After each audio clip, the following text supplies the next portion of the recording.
Hello నమస్తే welcome to BRK news. నేను హిమోర్ష. చాలా మందికి ఇంపార్టెంట్ టాపిక్ అయితే ఈరోజు అయితే తీసుకొచ్చేసాను. ఏంటా అనుకుంటున్నారా? ఇప్పుడు వచ్చేటివి ఏంటి? ఎగ్జామ్స్. ఏంటా exams? 10th exams. 10th exams అంటేనే చాలా మంది భయపడుతూ కూడా ఉంటారు కాబట్టి అసలు ఎగ్జామ్కి ఎలా ప్రిపేర్ అవ్వాలి, ఎగ్జామ్ ముందు వెళ్ళే ముందు ఎలాంటి క్వశ్చన్స్ మేము ప్రిపేర్ అవ్వాలి. చాలా మంది పిల్లలకి ఏంటంటే ఒక యాంగ్జైటీ టైప్, ఒక టైప్ ఆఫ్ భయం కూడా ఉంటుంది. అమ్మో పేపర్ ఇలా వచ్చిందో, మేము ఎలా రాస్తామో, అసలు క్వశ్చన్ అండ్ ఆన్సర్ పేపర్ మేము ఎలా ప్రెజెంట్ చేయాలి, అసలు ఎలా రాయాలి అని చెప్పేసి చాలా మంది డిఫరెంట్ టైప్స్ లో భయపడుతూ ఉంటారు. కాబట్టి వారి కోసమే మంచి కౌన్సిలింగ్ ఇచ్చి మంచి శ్రద్ధగా మనం అసలు ఎగ్జామ్ ని ఎలా రాయాలి, ఎలాంటి టిప్స్ తో మనము మంచి ఆన్సర్స్ ఎలా రాసేయాలి, అసలు మనకు వచ్చే ఇన్విజిలేటర్ కావచ్చు, ఎవరు చెప్పాల్సిన అవసరం లేదు. కాబట్టి మనకి మనముగా సెల్ఫ్గా మనం ప్రిపేర్ అయ్యి వెళ్ళామనుకో అసలు ఎవరిని అడగాల్సిన అవసరం కూడా ఉండదు. కాబట్టి అలాంటి టిప్స్ మీకు కూడా కావాలా? అయితే ఈరోజు మనం మాట్లాడుకునే టాపిక్ అదే అని చెప్తాను. ఈరోజు మనకు చెప్పడానికి మంచి స్పెషల్ గెస్ట్ అయితే మనతో సిద్ధంగా ఉన్నారు. వారు ఎవరో కాదు, MA MPhil social teacher and అదేవిధంగా స్టూడెంట్స్ కావచ్చు, పేరెంట్స్ కావచ్చు, మంచి కౌన్సిలింగ్ ఇచ్చే పుట్ట శ్రీనివాస్ రెడ్డి గారు అయితే మనతో పాటు ఈరోజు స్టూడియోలో సిద్ధంగా ఉన్నారు. వారిని అడిగి మరి 10th క్లాస్ వాళ్ళకైతే మంచి టిప్స్ అయితే ఈరోజు అయితే సార్ని అడిగి మరి తెలుసుకునే ప్రయత్నం చేద్దామా? మీరు రెడీగా ఉన్నారా? నేను కూడా రెడీగా ఉన్నాను, సార్ కూడా సిద్ధంగా ఉన్నారు. సార్ నమస్కారం. నమస్తే అండి. ఎలా ఉన్నారు? బాగున్నామండి sir. First of all thanks for coming sir. Welcome madam. Thanks for BRK. Thank you sir, thank you so much. Sir ఈరోజు మనం మంచి ఇంపార్టెంట్ టాపిక్స్ అయితే మాట్లాడుకుందాం సార్. Sure madam. సార్ ఇప్పుడు నార్మల్గా 10th క్లాస్ అనేది మనకు మెయిన్, అంటే మన ఫ్యూచర్లో మనకు అంటే లైక్ స్టడీస్, ఇంకా హైయర్ స్టడీస్ కావచ్చు, ఏ స్టడీస్ చేసినా ది బెస్ట్ అంటే ఫస్ట్ మనకు 10th గుర్తుకొస్తుంది. 10th సర్టిఫికేట్ మోస్ట్ ఇంపార్టెంట్ అని చెప్తాం. 10th లోనే చాలా మంది ఫియర్ ఫీల్ అవుతారు. అసలు ఎగ్జామ్ పేపర్ ఎలా మేము ప్రెజెంట్ చేయాలి, ఎలా రాయాలి, స్టార్టింగ్ ఎలా రాయాలి అని చెప్పేసి అసలు పేపర్ ని చూడగానే డిఫరెంట్ టైప్ ఆఫ్ ఫియర్ లో వెళ్ళిపోతారు అనమాట. అసలు ఇప్పుడు వచ్చే వాళ్ళకి అసలు మీరు ఎలాంటి టిప్స్ ఇస్తారు, ఎలా రాయాలని చెప్తారు? మీ నుంచి కొన్ని టిప్స్ ఏమైనా తెలియజేస్తారా? Okay madam, sure. డెఫినెట్లీ. మొదటగా 10th క్లాస్ ఎగ్జామినేషన్కి ప్రిపేర్ అవుతున్న పిల్లలందరికీ కూడా శుభాకాంక్షలు. అయితే 10th క్లాస్ ఎగ్జామ్స్ అనేవి మనకి జరుగుతున్నాయి కాబట్టి పిల్లలు ఎవరు కూడా ఫస్ట్ టైం అసలు భయం పడకూడదు. ఎందుకంటే మీ స్కూల్లో, మీ క్యాంపస్లో, మీ దగ్గర మీ టీచర్ల సమక్షంలో రాసిన పరీక్షలు ఎలా రాశారో అలానే రాస్తారు. కానీ ఇక్కడ ఏంటంటే బయట స్కూల్కి వెళ్ళి బయట ఇన్విజిలేటర్ల దగ్గర మీరు ఎగ్జామ్ రాయాల్సి వస్తుంది. First of all me school ప్రాంగణం నుంచి బయట వైపుకు వచ్చేసి బయట ఉన్నటువంటి వాళ్ళ మధ్యలో అనేక రకాల స్కూళ్ళ పిల్లల మధ్య మీరు ఎగ్జామ్ రాయాల్సి వస్తుంది. కాబట్టి ఇక్కడ మొదటగా భయం పోగొట్టాలి అంటే మీరు చేయాల్సిన ఫస్ట్ మీరు మీ పేరెంట్స్ సహాయంతో ఎగ్జామ్ హాల్కి వెళ్ళేటి సెంటర్, ఏదైతే ఎగ్జామ్ సెంటర్ మీకు ఇస్తారో దాన్ని 1 రోజు 2 రోజులు ముందుగా వెళ్ళి విజిట్ చేయండి. అక్కడ విజిట్ చేసిన తర్వాత ఆ లొకేషన్ మీకు అర్థమైపోతుంది. ఏ ఏరియాలో ఉంది, ఎక్కడ ఉంది, ఏ సెంటర్లో ఉంది. మీ మదర్ రాని, ఫాదర్ రాని, ఇంకెవరన్నా రానియండి. కాబట్టి ఫస్ట్ మీరు ఆ లొకేషనల్ ఫీలింగ్ ఉండదు. రెండో పాయింట్ వచ్చేటప్పటికి ఎగ్జామినేషన్ పేపర్ మీరు ఏ సబ్జెక్ట్ అయితే ఎగ్జామినేషన్ ఫస్ట్ మీరు అనుకుంటున్నారో ఆ సబ్జెక్ట్ మీద ఫుల్ కాన్ఫిడెంట్తో ఉండాలి. అంటే ఆ కాన్ఫిడెంట్ అనేది మీకు మీ స్కూళ్ళల్లో టీచర్స్ ఇస్తారు, బయట మాలాంటి వాళ్ళు చెప్తారు, తర్వాత పెద్దవాళ్ళు చెప్తారు, ఎక్స్పీరియన్స్డ్ వాళ్ళందరూ చెప్తారు. ఏది చెప్పినా కూడా మిమ్మల్ని మీరు నమ్మండి.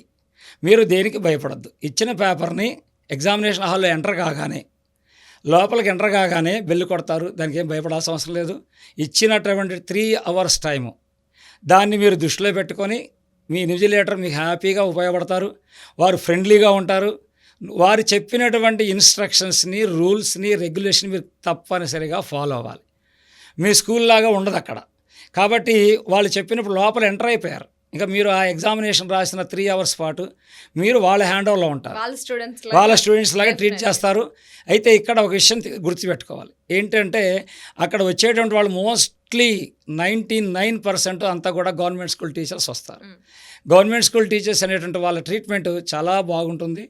కాబట్టి వాళ్ళు ఇచ్చేటువంటి వెళ్ళండి, ఎగ్జామ్ బాగా అటెండ్ అవ్వండి, వాళ్ళు చెప్పినటువంటి వినండి, రాయండి. మీకు డౌట్స్ వస్తే వాళ్ళని అడగండి. అంటే సబ్జెక్ట్ డౌట్స్ కాదండి, ఎగ్జామినేషన్ పేపర్ సంబంధించినటువంటి పేపర్ చెరగటం కానీ, అంటే పిల్లలు సహజంగా పేపర్ తీసుకున్నప్పుడు అంటే ఫస్ట్ ఓఎంఆర్ షీట్ ఇస్తారు. అదే బేసిక్ బేసిక్ డౌట్స్ ఉంటాయి. ఓఎంఆర్ షీట్ రాయడానికి వాళ్ళు ఆల్రెడీ ముందే మిమ్మల్ని అరగంట ముందు రమ్మంటారు. అవును ఆ అరగంట ముందు మీరు వెళ్ళిన తర్వాత line to line, column to column అన్నీ కూడా దగ్గరుండి ఇన్విజిలేటర్ గారు చూసుకుంటారు. కాబట్టి అక్కడ మీరు పడేటువంటి భయ ఆందోళనలు ఏమీ ఉండవు. కాబట్టి ఇక్కడ తెలుసుకోవాల్సిన ఒక విషయం, ఎప్పుడైతే ఓఎంఆర్ షీట్ మీరు హ్యాపీగా చేపిస్తారు, వాళ్ళ దగ్గర ఉంటారు, అన్నీ చేపిస్తారు, రాపిస్తారు, ఎక్కడ పెన్సిల్తో రాయాలి, ఎక్కడ పెన్నుతో రాయాలి, మొత్తం వాళ్ళు అన్ని డీటెయిల్స్ అని చెప్తారు. కాబట్టి ఫస్ట్ భయపడేది పిల్లలు ఆ ఓఎంఆర్ షీట్ దగ్గర. కానీ ఇక్కడ మనకి మన రాష్ట్రంలో కొన్ని స్కూళ్ళల్లో, అది ప్రైవేట్ స్కూల్ కావచ్చు, ప్రభుత్వ పాఠశాల అవ్వచ్చు, ఓఎంఆర్ షీట్ నమూనాలు తీసుకొస్తారు. తీసుకొచ్చి దానిలో ఆల్రెడీ ట్రైనింగ్ ఇప్పిస్తారు పిల్లలకి. ఇప్పుడు ఎవరైతే ట్రైనింగ్ లేకుండా పిల్లలు వస్తారో చాలా మంది దాన్ని కూడా సరిగ్గా ఫిల్ చేయలేక భయపడడం, అదేనండి, కూడా ఎస్ అక్కడే. అయితే ఇక్కడ విషయం ఏంటంటే, ఎవరైతే ఓఎంఆర్ షీట్ చేసినా 2 సార్లు 3 సార్లు ప్రయత్నం చేసినా అక్కడ రాగానే టెన్షన్ పడతారు. అది వాళ్ళు దగ్గర ఉన్నటువంటి, అందుకే నేను ఇందాక చెప్పినట్టుగా అక్కడ ఎవరైతే ఇన్విజిలేటర్ గారు వస్తారో ఆ ఇన్విజిలేటర్ గారు చెప్పినట్టు మీరు ఫాలో అవ్వండి చాలు. దానికి తగ్గ టైం ఉంటుంది. ఆ కాలమ్స్ అన్నీ కూడా చక్కగా వాళ్ళ దగ్గరుండి చెప్పిస్తారు. నువ్వు ఏదన్నా నెంబర్ వేసేటప్పుడు కానీ, లేదా హాల్ టికెట్ నెంబర్ రాసేటప్పుడు కానీ, సెంటర్ కానీ, మీ సిగ్నేచర్ కానీ, వాళ్ళ సిగ్నేచర్ కానీ, ఇలాంటి కాలమ్స్ అన్నీ ఉంటాయి. ఈ కాలమ్స్ అన్నీ వాళ్ళే చూసుకుంటారు. కాబట్టి మీరు ఎలాంటి ఆందోళన పడద్దు. ఫస్ట్ దీని మీద కాన్సన్ట్రేషన్ కన్నా అసలు ఎగ్జామ్ ఎలా రాయాలి, సబ్జెక్ట్ కి సంబంధించి దాని గురించి పక్కన పెట్టి ముందు దాని గురించి టెన్షన్ అయిపోతూ ఉంటుంది. అంటే స్టూడెంట్స్ కి కొంతమందికి తెలియని టిప్స్ ఇవ్వే సార్ నిజంగా. ఎందుకంటే ఇప్పుడు అమ్మో ఎగ్జామ్ ఎలా రాయాలి, ఇప్పుడు ఈ క్వశ్చన్ కి ఆన్సర్ ఎలా మేము అవ్వాలి అని చెప్పేసి దాన్ని రిమైండ్ చేసుకోవాలి, దాన్ని పక్కన పెట్టేసి మిగతా అసలు అమ్మో ఇది ఇలా చేసాం ఎలా చేసాం అని చెప్పి ముందుకు ముందే దీంట్లో మీరు అన్నట్లుగా ఓఎంఆర్ షీట్ లోనే ఇంకా వాళ్ళు టెన్షన్ ఫ్రీ అయిపోతారు. టెన్షన్ ఫీల్ అయిపోయి దాని మీద కాన్సన్ట్రేషన్ అనేది తగ్గిపోతుంది.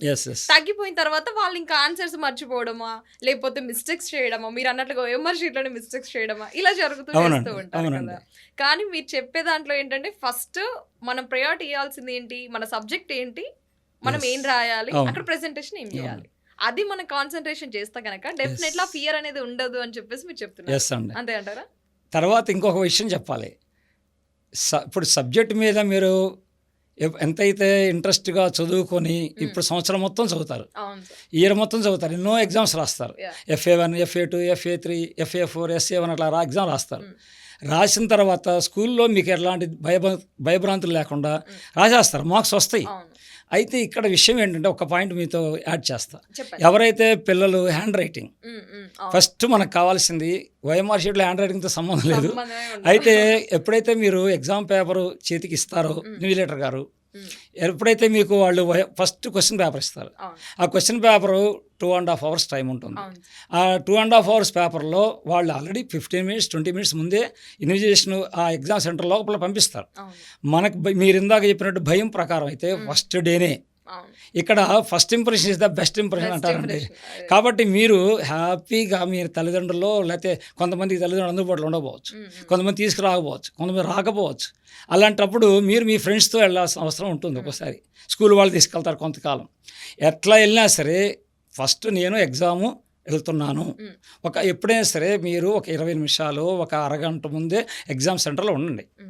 ఎందుకంటే పిల్లలు దూరం నుంచి వచ్చేటప్పుడు ప్రయాణం చేసి వస్తారు.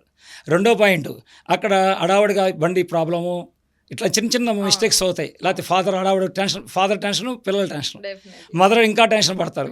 అక్కడ చిన్న చిన్న ప్రాబ్లమ్స్ వస్తాయి. అలాంటివి అవాయిడ్ చేయాలంటే, అలాంటి ప్రాబ్లమ్స్ కావాలంటే మీరు అరగంట 30 గంట ముందే ఎగ్జామ్ సెంటర్లో ఉండండి. అసలు భయమే ఉండదు. రెండో పాయింట్, ఈ భయం ఎంటర్ అయిన తర్వాత ఫస్ట్ హ్యాండ్ రైటింగ్ అని ఇందాక చెప్పాను మీకు.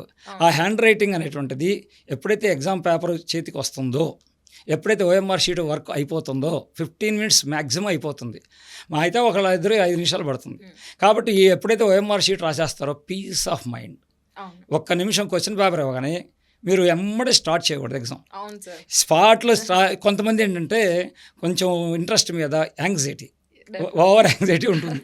ఈ ఓవర్ యాంగ్జైటీ వల్ల పిల్లలు ఏంటి ఆత్రం, ఏంటి ఏమొస్తుంది క్వశ్చన్స్ నేను చదివానా, కొంతమందికి ఏంటంటే సార్ దీంట్లో కూడా మనం ఒకటి ఆలోచించాల్సింది ఏంటంటే క్వశ్చన్స్ పక్కన పెట్టి కొంతమందికి మాత్రమే అవునండి. క్వశ్చన్స్ పక్కన పెట్టి ఆబ్జెక్టివ్ టైప్ కి వెళ్తారు. అవునండి. అసలు దానిలో ఏమొచ్చింది? దీనిలో 30 మార్క్స్ ఎస్ ఉంటాయి ఎస్ కదా, అవునండి. దీనిలో మార్క్స్ వస్తాయి కదా, ఫస్ట్ ఇదే చూడాలి అని చెప్పేసి ఫస్ట్ అదే ఓపెన్ చేస్తారు. అవునండి. ఈ క్వశ్చన్స్ అనేది పక్కన పెడతారు, ఎందుకంటే మనకు questions important. S S objective type అనేది మనం డయాగ్రామ్, మీరు అన్నట్లుగా అవునండి. డయాగ్రామ్స్ కావచ్చు, ఇంకా ఏదైనా లిటిల్ బిట్ చిన్న చిన్న మార్క్స్ లో వాళ్ళు యాడ్ చేసుకున్నా వాళ్ళకి అవునండి. వెళ్ళిపోద్ది. అవును. కానీ మనకు మెయిన్ ఇంపార్టెంట్ ఏంటంటే ఈ 10 మార్క్స్ 20 మార్క్స్ వదిలిపెట్టి కొంతమంది పిల్లలు అవును. చేసే బ్లండర్ మిస్టేక్ అనే చెప్పాలి. Definitely sir. అంటే నార్మల్ గా కొంతమందికి అది ఇంట్రెస్టా ఏంటో తెలీదు, అవునండి. కొంతమందికి ఏమో క్వశ్చన్స్ ఇంట్రెస్ట్. ఫస్ట్ అవునండి. ఈ క్వశ్చన్స్ కంప్లీట్ అవును. చేయాలి, ఈ Yes. 5 మార్క్స్ క్వశ్చన్స్ కంప్లీట్ చేయాలి, 20 మార్క్స్ కంప్లీట్ చేయాలి, హడావుడి. అట్లీస్ట్ 15 మార్క్స్ అన్న కంప్లీట్ చేయాలి అని చెప్పేసి అదొక ఎస్ ఎస్ వీల్లో ఉంటారు. అవునండి. సో ఇది ఇట్లా కొంతమంది ఉన్నారు, ఇట్లా కొంతమంది ఉన్నారు. అసలు వీళ్ళకని చెప్తారు మరి? ఇక్కడ మన పిల్లల్ని 3 కేటగిరీస్ ఇస్తాం. ఒక కేటగిరీ టాపర్స్ అని అంటాం, అవును ఒక కేటగిరీ ఎక్స్ట్రాడినరీ అంటాం, Yeah.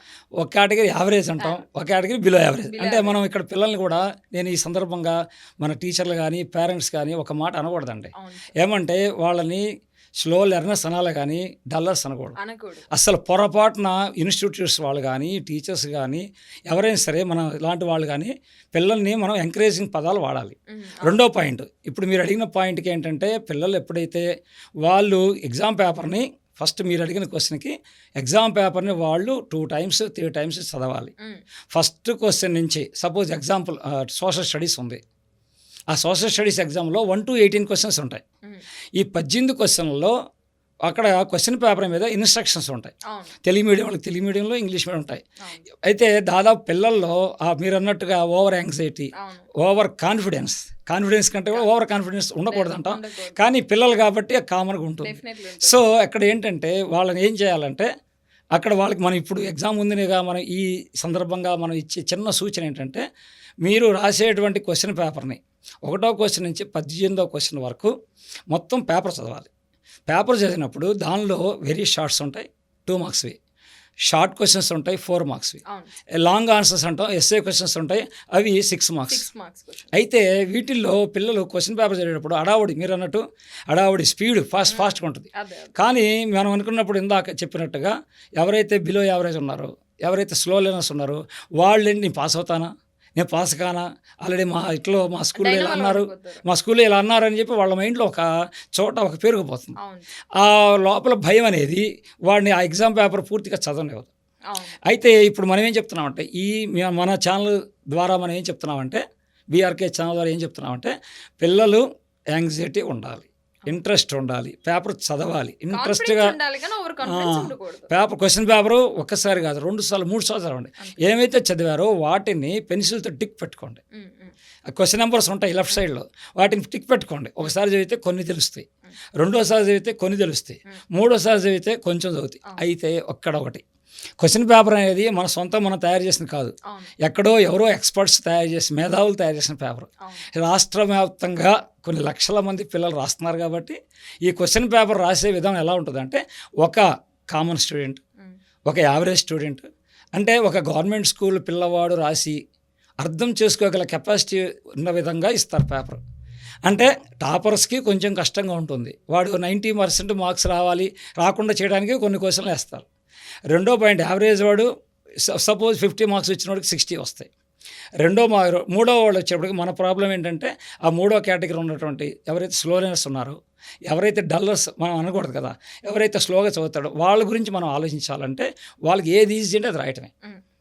ఇప్పుడు 2 మార్క్స్ క్వశ్చన్స్లో బాగా ఈజీ అనుకోండి, సపోజ్ 1 to 8 క్వశ్చన్స్ ఇస్తాడు, ఆ క్వశ్చన్స్లో 6 క్వశ్చన్స్ ఇస్తాడు, అంటే 6 into 2 మార్క్స్ 12 మార్క్స్ ఉంటాయి, 12 మార్కులు ఈ పిల్లవాడు అక్కడ కనీసం కొన్ని రూల్స్ ఫాలో అవ్వాలి. అంటే ఇప్పుడు మనం చెప్పే స్లో లెర్నింగ్ గురించి చెప్తున్నాం. ఆ పిల్లవాడు ఏం చేస్తాడు, ఫస్ట్ క్వశ్చన్ తీసుకుంటాడు. Suppose example write about WTO అన్నాడు సోషల్లో, వరల్డ్ ట్రేడ్ ఆర్గనైజేషన్ విషయం వాడికి తెలియాలి. అది దాని తెలుగులో వాడికి తెలుసు అనుకోండి, ప్రపంచ వాణిజ్య సంస్థ. ఈ ప్రపంచ వాణిజ్య సంస్థ గురించి ఏం చేస్తారు, వాణిజ్యం అంటే వ్యాపారం, బిజినెస్ మైండ్లో పెట్టుకుంటే పిల్లవాడు సొంత అవగాహనతో దాన్ని సో కంప్లీట్ గా ప్రెజెంట్ చేయకపోయినా కానీ దాన్ని అట్లీస్ట్ దానికి సంబంధించిన చేయగలుగుతారు. ఇన్ఫర్మేషన్ ఇస్తే చాలు. చాలు. చాలు. ఎస్ శ్రీనివాస్ రెడ్డి గారు, thank you sir, thank you so much. మా నమస్తే. బీఆర్కే న్యూస్ ఛానల్ తరపున అదేవిధంగా పేరెంట్స్ కావచ్చు, స్టూడెంట్స్ కావచ్చు, మంచి సలహాలు అయితే ఇవ్వడం జరిగింది సార్. ఎస్పెషల్లీ ఇప్పుడు రాబోయే ఎస్ఎస్సి స్టూడెంట్స్కి అయితే మంచి టిప్స్ అయితే తెలియజేయడం జరిగింది sir. Thank you sir, thank you so much. Thank you thanks to BRK news channel.